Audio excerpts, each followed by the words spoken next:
Interesting trying to pin down exactly who he was, because even within reading different biographies and looking at different interviews and depending on what mood he was in, and then speaking with people who knew him, there's quite a varied opinions on him, and I think that was what was so fascinating about him. He wasn't sort of in black and white with things. He was incredibly passionate and outspoken and a great amount of fun, but also had a side to him which, he was bottling up something. There was, sort of a darker side, and nothing overly brutal, but there was a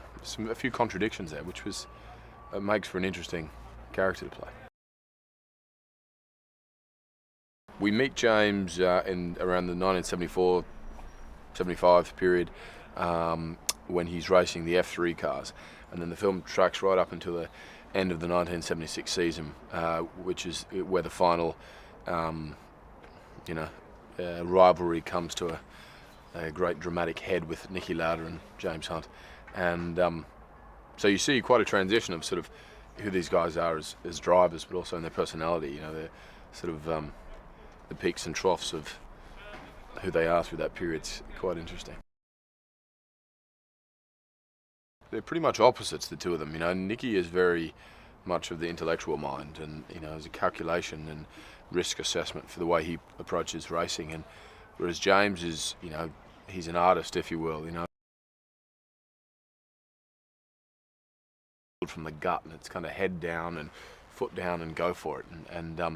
I spoke to one of his teammates, James's teammates, and he said he recalls a conversation he had with James one time where he said,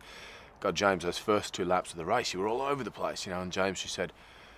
I can never remember the first two laps. Like, it's like he's that much adrenaline going, and we get into that in the film with, him sort of throwing up before races, and he even says himself that he used to work himself into a heightened state of tension because he believed that was where his best performance came from. The best stuff I found was the archive footage where there was little snippets of, the before interview and after the interview, where no one really realised they were rolling, or it wasn't what, was going to be the edited version. And there you saw real flashes of who he was, and there was such a sort of, fascination with his eyes. It was all in his eyes about kind of, his love or his thirst for life, and, what was going on, and everything kind of caught his attention, and it very much, like a little kid, that they own the environment they're in. She's only, there's a couple of scenes in the movie, but quite impactful, and needs someone who can sort of throw it back at James, and she was a strong personality, and I'm glad someone of, Olivia's talent is here doing it, and he's someone I've wanted to work with, for years, and most of the films that I grew up on, I didn't even realise, but were his, and the films that, were sort of on replay through the house as a kid, Willow and, and Backdraft, and, he's one of those people who,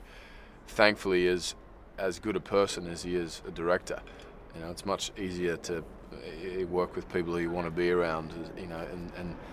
I mean, someone who you can relax because he's not going to miss a thing, and you can just do your bit. You don't feel you have to sort of keep an eye on too many other elements or anything,